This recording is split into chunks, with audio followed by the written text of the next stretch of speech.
रमजान और मुबारक की आमद आमद है।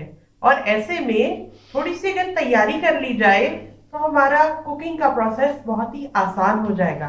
किचन 123 में आपको इसी तरह के जबरदस्त आइडियाज मिलते रहेंगे, जिसकी वजह से आपकी लाइफ आसान हो जाएगी।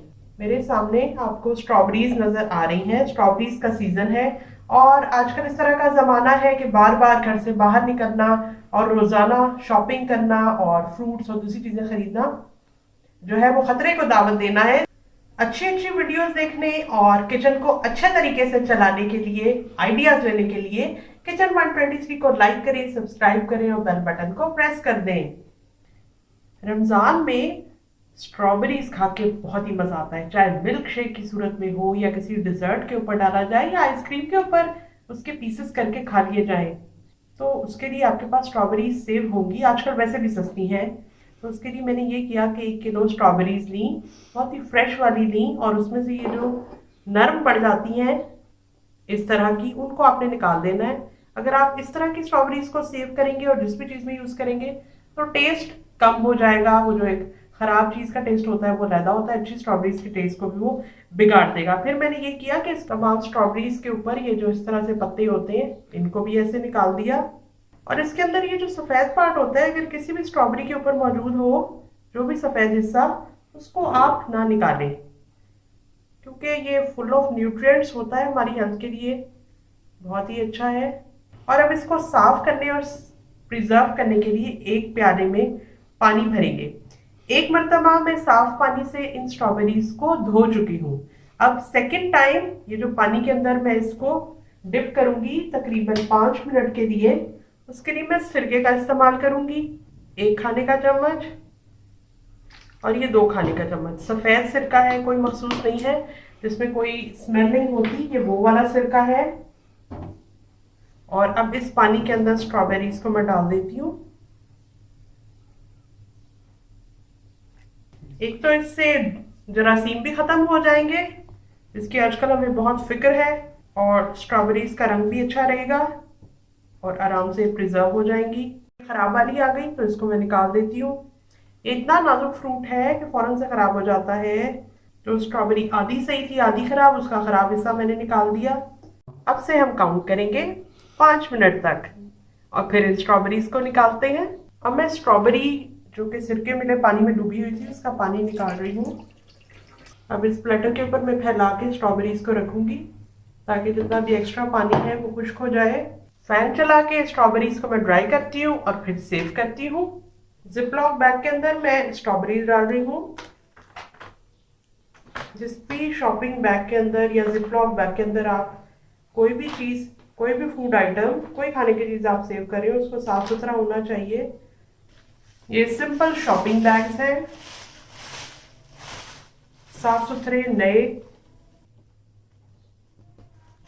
ये जो मैंने पैकेट्स बनाए, ये वाला जो बड़ा पैकेट है, 3 ग्लास मिल्क शेक बनाने के लिए इतनी स्ट्रॉबेरीज को डालना जो है वो काफी होता है। नॉर्मल साइज का, स्टैंडर्ड साइज का जो ग्लास होता है 250 मिलीलीटर का, ये 2 पैकेट जो है ये निस्बतन मैंने छोटे बनाए, जो कि 2 ग्लास स्ट्रॉबेरी शेक बनाने के लिए इतनी स्ट्रॉबेरी की मिकदार जो है वो काफी रहेगी। स्ट्रॉबेरी जा रही है फ्रीजर में और अब हम अगली चीज की तैयारी करते हैं।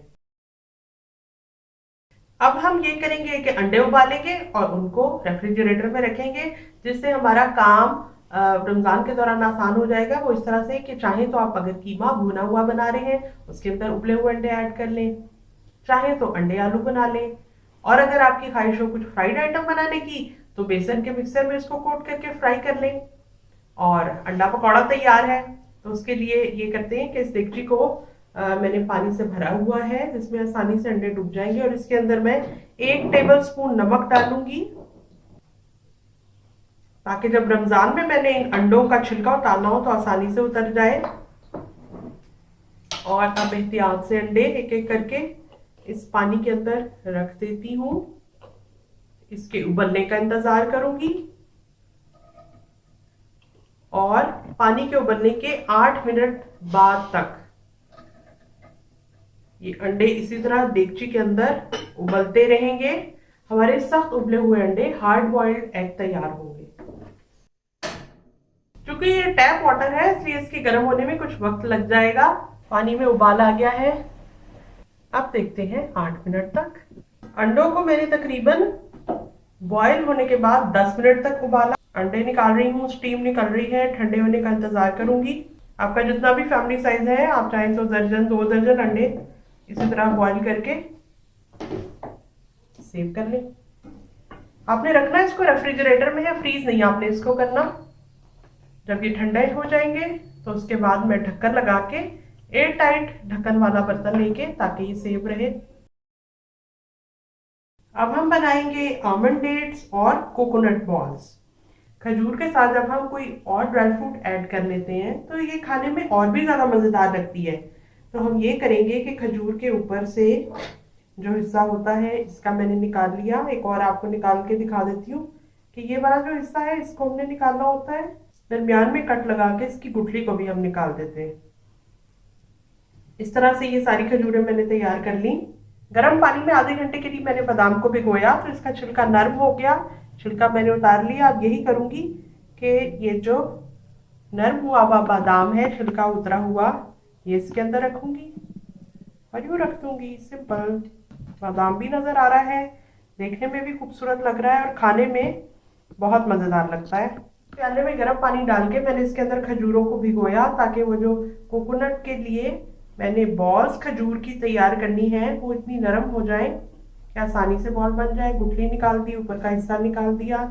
अगर आप चाहते हैं कि ज़्यादा टाइम के लिए ख़राब ना हो तो फिर आप इसको पानी में ना भिगोएं, बल्कि वैसे ही इसको छोटे टुकड़ों में काट लें और बॉल्स बना लें। लेकिन अगर आपने 1 हफ्ते के अंदर ही इसको यूज़ कर लेना है, फिर पानी भिगोने में कोई खर्च नहीं है। खजूर की बॉल्स बना रही हूँ। देखें, ऐसे हल्के हाथ से प्रेस कर करके। काम तो ये मेसी है, लेकिन ग्लव्स पहन के नहीं किया जा सकता, हाथ से ही करना पड़ता है। तो धुले हुए साफ सुथरे हाथ से करने में कोई हर्ज नहीं है। 5 बॉल्स बनी है मेरी। एक एक बॉल के अंदर कई कई खजूरें यूज हो जाती हैं। अब इन बॉल्स को मैं रोल करूंगी इस कोकोनट के अंदर। हर तरफ से कोकोनट का चूरा इसके ऊपर चिपक जाए। तो तैयार हो गई हमारी बादाम वाली खजूरें और कोकोनट वाली खजूरों की बॉल्स। इनको भर के किसी डब्बे में फ्रिज में रखें। खास तौर पे ये जो कोकोनट के साथ मैंने डेट्स बॉल बनाई है, खजूरों की बॉल्स बनाई है, इसमें पानी का मैंने इस्तेमाल किया। अगर आप चाहते हैं कि ज़्यादा वक्त के लिए महफूज रहे, ख़राब ना हो, इनमें स्मेल वगैरह ना पड़े, तो फिर आप इसको पानी में ना भिगोएं, बल्कि वो जो खजूरें हैं उन्हीं को छोटे पीसेस में काट के और उनकी ऐसे बॉल्स ही बना लें, तो वो ज़्यादा वक्त के लिए महफूज रहेंगी। लेकिन रखना आपने इसको फ्रिज में ही है। सफ़ेद और काले चने मैंने भिगो रखे हैं। भिगोए हुए तकरीबन मुझे 6 घंटे हो चुके हैं। मैंने इस तरह से किया कि सफ़ेद चने मैंने लिए हैं 3 कप, क्योंकि सफ़ेद चनों का इस्तेमाल ज़्यादा होता है, काले चने का इस्तेमाल निस्बतन कम होता है। तो ये काले चने मैंने लिए 1.5 कप, सफ़ेद चने लिए 3 कप। 2 चाय के चम्मच मीठा सोडा मैंने सफ़ेद चने में डाला और 1 चाय के चम्मच मीठा सोडा इन काले चनों में डाला, जो कि कम मिकदार में थे। सोडा डालने का मकसद ये होता है कि चने जो है वो अच्छी तरह से गल जाएं। और लेकिन ये जो सोडे वाला पानी है इसको हम इस्तेमाल नहीं करेंगे।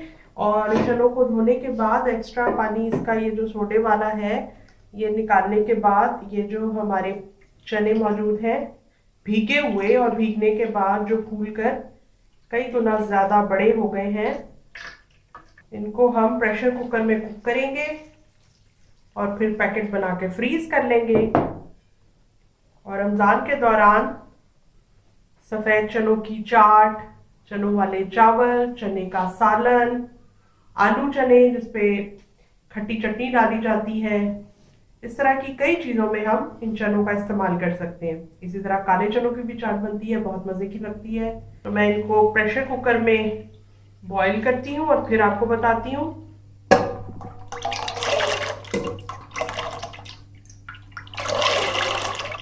प्रेशर कुकर में मैंने 12 ग्लास पानी डाला हुआ है। ढक्कन लगा के प्रेशर कुक करती हूँ और फिर आपको बताती हूँ कितना टाइम लगा। इन 6 घंटे भीगे हुए सफ़ेद चनों को मैंने 15 मिनट के लिए प्रेशर कुकर में पका लिया। और जब उसका प्रेशर ख़त्म हो गया तो वेट हटाया और ये जब ढक्कन खोला तो इस तरह के चने मुझे मिले हैं, जिनको मैं इस खुले बर्तन में निकाल रही हूँ ताकि इसकी हीट निकल जाए। और फिर इसके बाद मैं इनको पैकेट्स बना के फ्रीज कर दूंगी रमज़ान के लिए। सफेद चनों की तरह अब हम काले चनों को प्रेशर कुकर में डाल के इसी तरह से कुक करेंगे। और इनका छिलका चूंकि निस्बतन सख्त होता है, सफेद चनों को हमने तकरीबन 15 मिनट प्रेशर कुक किया, तो इसको हम उससे ज़्यादा वक्त देंगे और देखते हैं कि कितना वक्त लगता है, फिर आपको बताते हैं। 18 मिनट के लिए मैंने काले चनों को, जो कि भीगे हुए थे, प्रेशर कुक किया और खूब अच्छी तरह से नरम, खा के देख लेती हूँ। गर्मा गर्म है, ठंडे करने हैं मुझे, सही गले हुए हैं, 18 मिनट में गल गए। इस खुले प्लेटर में निकालती हूँ और ठंडा करती हूँ और इसके बाद इसके पैकेट बनेंगे। चने दोनों तरह के ठंडे हो चुके हैं और मैं इनको साफ शॉपिंग बैग्स के अंदर भर के फ्रीजर में रखने की तैयारी कर रही हूँ। ये मेरे पैकेट्स बन गए। इस तरह से पैकेट मैंने बनाए हैं कि रोजाना मेरे घर पे एक बोल चना चाट का बन सके, एक बोल काले चनों की चाट बन सके। किचन 123 में रमजान की तैयारियां तो हो गई और एक बोनस टिप ये है कि इन सब चीजों के साथ साथ वनीला आइसक्रीम का भी एक पैक ले लें, क्योंकि इससे बहुत सारे डिजर्ट्स बनाए जा सकते हैं। फ्रूट्स ऐड करें, चॉकलेट ऐड करें, कैरामल ऐड करें, जो मर्जी ऐड करें, आपकी अपनी चॉइस है और आपके लिए काम बहुत आसान हो जाएगा वनीला आइसक्रीम की मौजूदगी में। वनीला आइसक्रीम से हम किचन 123 में बहुत सारे डिजर्ट्स तैयार करेंगे और आपको अच्छे अच्छे आइडियाज मिलेंगे। ये उबले हुए अंडे हैं, बादाम वाली खजूर है, कोकोनट में लपेटे हुए ये बॉल्स हैं, डेट्स के बॉल्स, ये काले चने हैं उबले हुए पैकेट में महफूज, ये सफेद चने हैं और ये हमारी स्ट्रॉबेरीज मौजूद हैं, जो कि हम शेक बनाने के लिए, मिल्क शेक बनाने के लिए इस्तेमाल करेंगे। तो मैं कल मिलती हूँ कुछ और इसी तरह के जबरदस्त आइडियाज लेके।